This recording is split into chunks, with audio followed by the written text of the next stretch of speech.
Olá, eu sou Rodrigo SM, e é com imensa satisfação que apresento uma narrativa curta, baseada no tocante romance A Hora da Estrela, de Clarice Lispector. Nessa jornada, acompanharemos a vida singela e intrigante de Macabeia, uma jovem que busca seu lugar no mundo. Macabeia, tão despretensiosa em seu nome, era uma dessas almas que transitam pelas ruas da cidade sem chamar muita atenção. Sua simplicidade encerra um universo de sonhos contidos, como se cada desejo pulsasse dentro de si mesma. Ela, no entanto, nunca encontrou a verdadeira felicidade. Sua fonte de sustento era seu emprego como datilógrafa, graças à sua tia, que a conseguiu um cursinho de datilografia e este emprego. No entanto, sua tia era sádica e maldosa como a Macabeia, e lhe privava de sua única paixão, queijo com goiabada. Quando sua tia morreu, não deixou nada. Macabé, no entanto, não era totalmente sozinha, porque dividia um apartamento com as Quatro Marias, como ela chamava seus colegas de apartamento. No pequeno escritório entre máquinas de escrever e murmúrios de colegas, Macabé compartilha essa sala com Glória. Glória, no entanto, não passa de uma colega de trabalho, já que Macabé não compartilha afinidade com a mesma. Em seu posto de datilógrafa, Macabé se depara com uma oportunidade improvável de fugir das correntes do cotidiano. Macabé então se aproxima de seu chefe com sua voz suave e olhos que escondem desejos não ditos. Diz que tem um problema com o dente e precisa arrancá-lo. Está, no entanto, mentindo para que na verdade vá à praça. O chefe não sabe e não desconfia e então diz: um problema com o dente? Bem, vá então e resolva isso logo. Com a permissão concedida, Macabé deixa para trás as máquinas de escrever e os papéis empilhados e vai, com passos leves, até a praça para ter uma tarde em comum.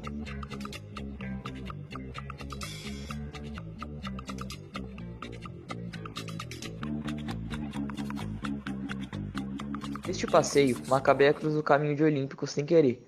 Nesse encontro, ela é envolvida pela simplicidade dos sonhos compartilhados e pela esperança de uma vida melhor.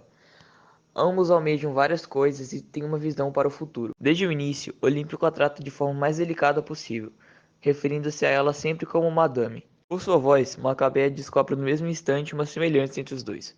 Ambos são alagoanos. Encantada com seu agora recém-namorado, os dois se levantam da cadeira e continuam a conversar. Estes encontros começam a se tornar frequentes.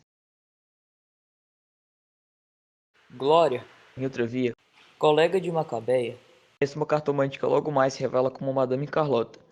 Glória, ao longo do tempo, começa a frequentar a cartomante com mais e mais frequência. Madame Carlota diz que seu destino seria com um homem que ela visse da próxima vez.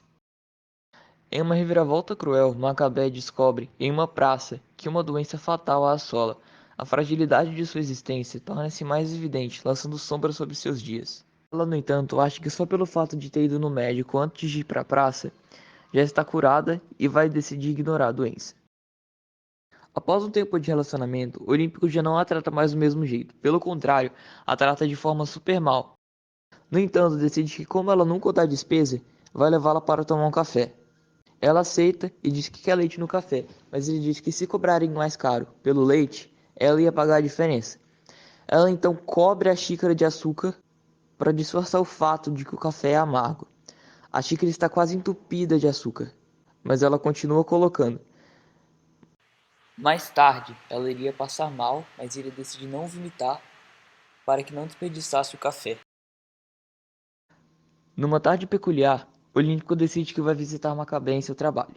Ao entrar, Olímpico é apresentado a Glória, a colega de Macabé. Nesse encontro casual, os olhares de Olímpico e Glória se cruzam de maneira inesperada. Glória então percebe que ele era o homem que a cartomante estava falando. Em uma tarde que prometia ser apenas um capítulo na rotina de Macabeia, a praça se torna o cenário inusitado de uma reviravolta em sua história. Olímpico, em um gesto que inicialmente parecia ser de carinho, convida Macabeia para compartilhar esse espaço tranquilo. Olímpico então chama Macabeia para um papo. Ele diz então, sem muitos rodeios, que achou outra. Essa outra era Glória.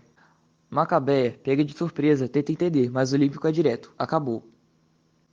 Ele então se vira e vai embora, deixando Macabeia sozinha no banco, com a cara de quem levou um soco. Após um tempo, Macabeia se encontra melhor. Embora surpresa no começo, ela não parecia realmente tão abalada, já que nada realmente a abalava. Então que um dia, Glória lhe recomenda sua cartomante, já que se sentia mal por roubar seu namorado. E um pouco desesperada por o futuro, Macabé aceita e busca na cartomante resposta para seus dilemas. Quando chega lá, a cartomante, Madame Carlota, lê sua mão, e as revelações da vidente não são apenas previsões, pareciam mais dádivas. A cartomante lhe disse diversas coisas, que lhe aguardava um futuro esplêndido, que finalmente encontraria a verdadeira felicidade, já que sofreu muito toda a vida, e que todos esses anos seriam compensados.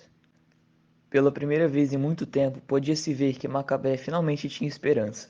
Macabé estava extremamente animada para seu novo futuro, e quanto mais animada ela ficava, mais Madame ia lá e lhe dava mais boas notícias que iriam acontecer para frente. Disse que encontraria um gringo e que eles se apaixonariam.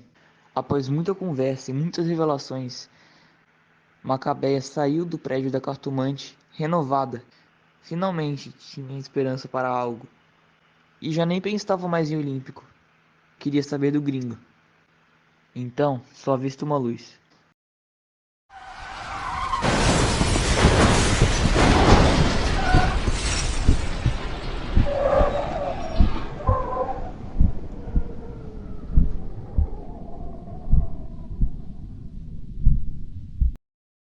Em um instante, a narrativa de Macabé é interrompida por um destino inesperado e cruel.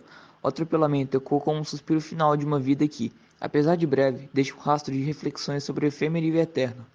Macabé fica ali, deitada por um tempo, mas por fim, não resiste. Algumas pessoas até se juntam ao seu redor.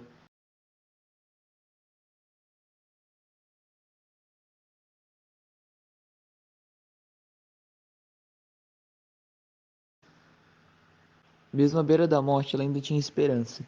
Então que quando vai dar sua última respiração, morre por vez.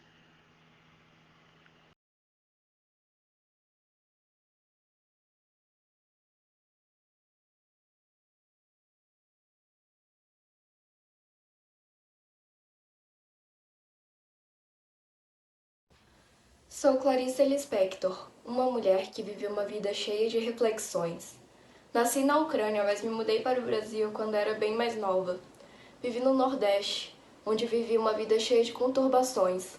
Meu jeito de escrever pode parecer meio triste, mas é a maneira que eu encontro para expressar os meus sentimentos e observações profundas que tenho sobre a vida.